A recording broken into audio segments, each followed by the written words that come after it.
लोक और भवन चतुर्दश कोई नहीं सत्संगी।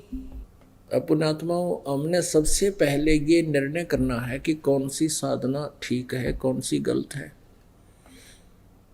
और कौन सा ज्ञान ठीक है, आत्मिक ज्ञान कौन सा कंप्लीट है। जो ज्ञान आपके पास पहले था उसका तो आपको पता ही है, और जो हमारे सदग्रंथ बता रहे हैं वो ज्ञान फाइनल है, और उसी के आधार से मोक्ष संभव है, उसी के आधार से सुख होगा।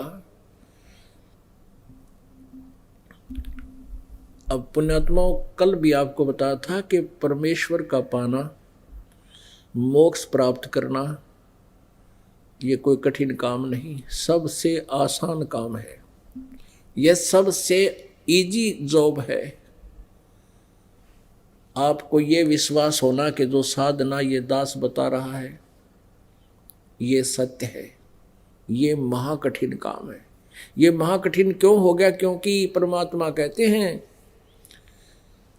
नौ मन सूत उलझिया ये ऋषि रहे झक मारे, सतगुरु ऐसा सुलझा दे भाई उलझे न दूजी बार।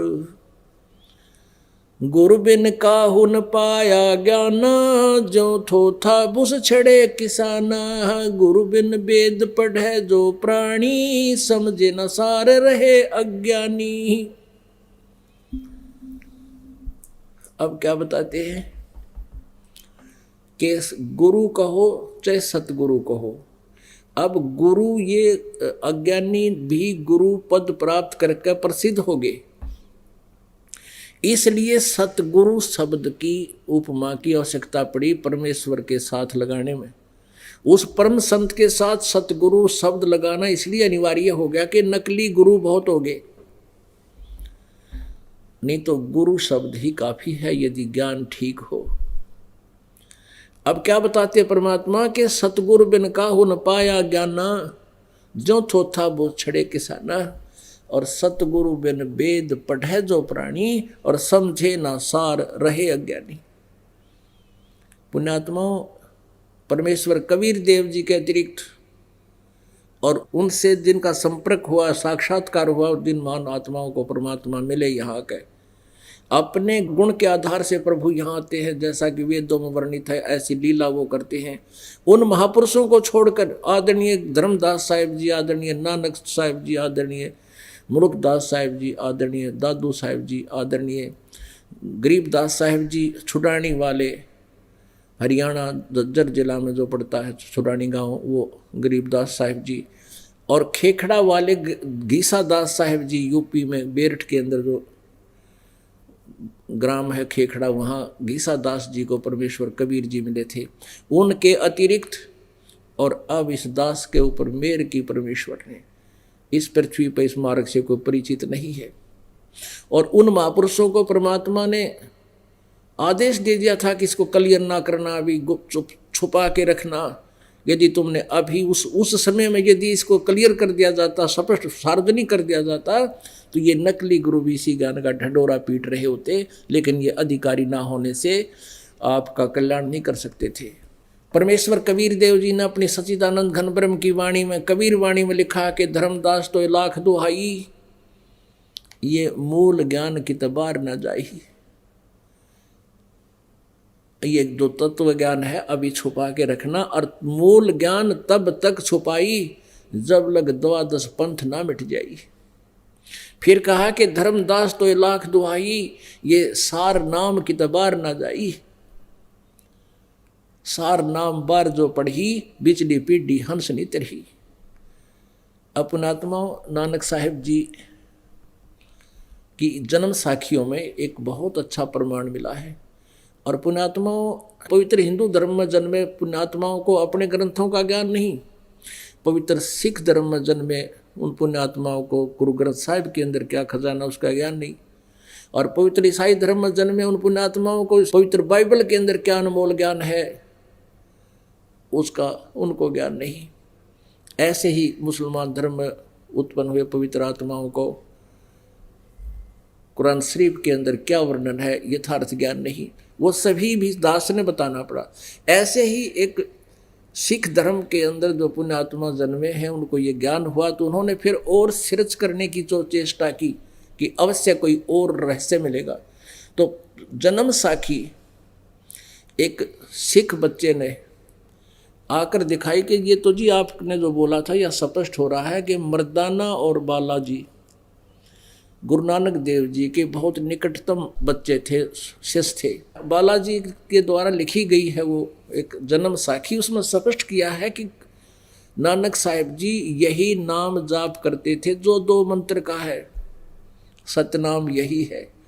और मर्दाना ने वो जाप शुरू कर दिया था, पर नानक साहिब ने कह दिया था खबरदार जो ये नाम जाप करा तो अपने आत्माओं क्यों, किस लिए मना किया उन्होंने कि परमेश्वर का आदेश था कि तुम इसका जाप करो, क्योंकि तुम वो महान आत्मा हो जो ऋग्वेद मंडल नंबर 9 सूक्त नंबर 86 के मंत्र नंबर 26 और 27 में के जिन पुण्य आत्माओं को, श्रेष्ठ आत्मा को, अच्छी आत्मा को, अच्छे पुरुष को वो आकर मिलता है, फिर उनको दृढ़ ज्ञान से दृढ़ करता है, वो दृढ़ भक्त होते हैं। अब नानक जी का जन्म पवित्र हिंदू धर्म में था, और जब नानक साहिब जी को ये ज्ञान हुआ, नानक देव जी को ये ज्ञान हुआ, यथार्थ परमात्मा का साक्षात्कार हुआ, उन्होंने सब लोग लाज तोड़ दी और ब्रह्मा विष्णु महेश का सच्चाई से ज्ञान विरोध करने लगे कि ये पूजा ठीक नहीं। तो उसके माता पिता, वहाँ उसमें गुरु, रिश्तेदार सब विरोधी हो गए थे। नानक जी ने किसी की परवाह नहीं की, वो दृढ़ भक्त थे और उन्हीं को परमात्मा आके मिलता है। तो उस समय परमात्मा ने मना कर दिया था कि ये नाम मत देना किसी को, अभी तुम जाप करो और पार हो जाओ। तो परमेश्वर ने यह कृपा बख्शी थी कि ये ज्ञान तो पहले ही था, उनको आदेश नहीं था कि देने का, आगे मंत्र भी देने का किसी को अलाउड नहीं था। इस दास पर वह रजा बख्शी है। ये बिचली पीढ़ी आ गई, अब शिक्षित समाज हो गया। पहली जो पीढ़ी थी पुण्यात्मा थे सभी मानव, लेकिन इन नकली गुरुओं ने उनको मिसगाइड करके उनका जीवन व्यर्थ कर दिया। और यदि उस समय ये ज्ञान मालिक का प्रकाश में आ जाता तो ये नकली संत ऋषि महर्षि इसी ज्ञान का ढंढोरा पीटते मिलते। आज ये राधा स्वामी वाले फंस गए, 5 नाम देर 5 काल के। अब पुण्यात्मा होंगे वो समझ जाएंगे, और बुद्धू होंगे पड़े रहेंगे। परमात्मा कहते हैं कि बेखों के लश्कर फिरे ये बाणी चोर कठोर, और सतगुरु धाम ना पहुंचेंगे ये 84 के ठोर। चातुर प्राणी चोर हैं ये मूड मुग्ध ठोठ, और संतों के निकाम के इनको जोगल जोट। इतना प्रमाण देखकर भी नहीं मान रहे हैं, तो फिर वो बुद्धू हैं, मूड हैं, ठोठ हैं, वो तो वहीं ठीक है। यहाँ तो पुण्यात्मा आएंगे जिनके अच्छे दिन होंगे, बहुत पुण्य होंगे। जो ये कंसेप्ट हम करना चाहते थे कि ये जो मंत्र है ये साधना परमेश्वर ने 600 वर्ष पहले वर्णित कर दी थी, लेकिन इनको गुप्त रखा था। और अब इस समय में ये पिछली पीढ़ी आ गई, सब शिक्षित है, और लास्ट की जो पीढ़ी होगी इस कलयुग में मानव समाज जो होगा बिल्कुल कृतघ्नी हो जाएंगे। कोई भी कलम से लिखे वेद शास्त्रों को नहीं मानेंगे। अब भी इन्होंने ऐसा काम कर दिया है अन्य पंथों ने, राधा स्वामी, धन धन सतगुरु और ये निरंकारी वाले, ये कहते हैं हम नहीं मानते वेद और पुराणों में जो लिखा है, और ना हम किसी और की बात को मानते, हम तो हमारे सतगुरु ने जो वचन बोल दिए वही फाइनल है। तो अब ये नास्तिकता की ओर ले जा रहे हैं इन पुण्यात्माओं को, जिन्होंने 20-20, 30-30, 40-40 वर्ष हो गए उन दूसरे पंथों से उपदेश लिए। और जो पहले क्योंकि उनके पुण्य थे तब तक तो वो ठीक चले, चार्जर ठीक लगा नहीं, साधना ठीक मिली नहीं, तो उनके वो पुण्य अक्षीण हो लिए। अब उनकी दुर्गति हो रही है। यहाँ आकर नाम लेते हैं, जो इस ज्ञान को सुनते हैं वो रोते हैं बैठकर घंटों, अगर हमने जीवन बर्बाद कर दिया उन नकली संतों और पंथों के पास जाके। पुण्यात्माओं, सौभाग्य आपका कि आपके ऊपर परमात्मा की यह मेहर वर्षा हो रही है, ये दया हो रही है प्रभु की, आपको खजाना मिल रहा है। काल ने इसको छुपा रखा था कि कहीं ये मनुष्य का हाथ लग गए सब पार हो जाएंगे। परमात्मा ने आके इसके ऊपर पड़ा हुआ वो अड़ंगा हटा दिया। कबीर परमेश्वर कहते हैं 9 मन सूत उलझिया, यानी एक मन में 40 किलो और 9 मन में 360 किलो वजन होता है। 1 किलो सूत अगर उलझ जावे, कच्चा धागा होता तो उसको सूत बोला करते, जो चरखे पे काता जाता था, और उसको अगर उलझ जावे, उसको सुलझाना बहुत कठिन हो जाता था। सारा सारा दिन 1 किलो सूत नहीं सुलझे, जो उलझा हुआ हो तो, और उसको सुलझाना, उससे अगर उसको तोड़े तो गांठ लग जाए, गांठ लगे तो कपड़ा ठीक नहीं बना जा, वो मेहनताना खत्म हो, तो उसको सुलझाना अति आवश्यक और गांठ नहीं पड़नी चाहिए।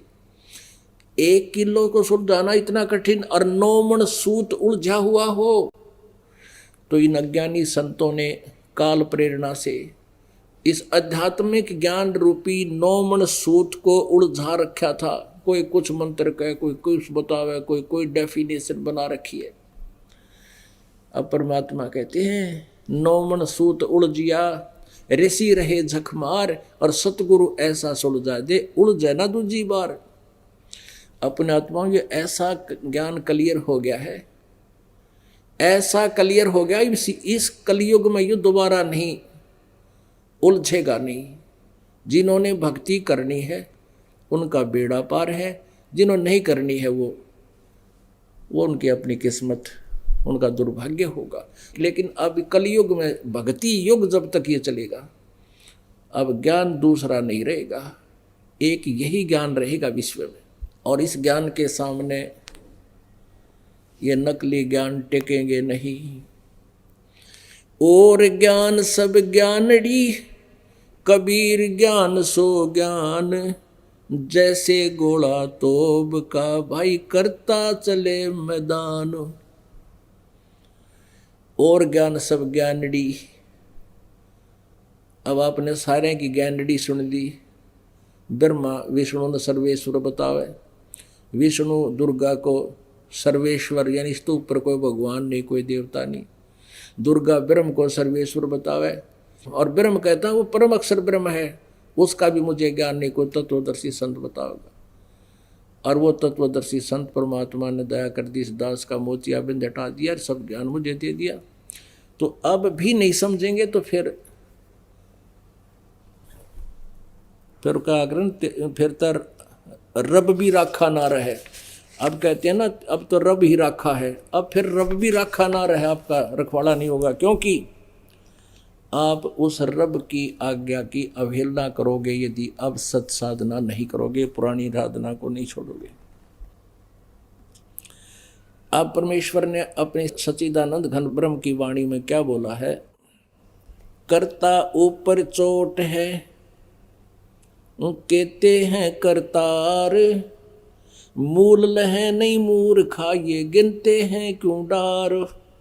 परमात्मा कहते हैं कि एक कबीर परमेश्वर के अतिरिक्त यदि कोई और अपने आप को कर्ता मानता है, भगवान मानता है, वो कर्ता नहीं है। ये चतुर्भुजी भगवान कहावे, हर हट डोर बंधे सब आवे। ये कोटिक करता फिरता देखा, हर हट डोर कहूँ सुन लेखा। अब क्या बताते हैं? कर्ता ऊपर चोट है, कहते हैं करतार। इनका कहते हैं सब दुखी होंगे जो अपने आप को एक उस परमात्मा को छोड़कर अपने आप को कोई प्रभु मानता है। और मूल लह नहीं मूर्खा, गिनते हैं क्यों डार। मूल जड़ को नहीं पकड़ रहे, जड़ को ग्रहण नहीं कर रहे, मूल गह नहीं मूर्खा, ये गिनते हैं क्यों डार। यानी ऊर्ध्व मूलम अधः शाखम, ऊपर को जड़ नीचे को शाखा वाला ये संसार रूपी उल्टा लटका हुआ वृक्ष है। इसका मूल कौन है? वो परम अक्षर ब्रह्म है। कहते परम अक्षर ब्रह्म को ग्रहण नहीं कर रहे हैं, ये आन उपासना क्यों करते हैं नालायक। सतगुर साहेब एक है, दूजा भरम विरोधे। बिन सतगुर सूझे नहीं, चाहे पढ़ो 18 बोधे।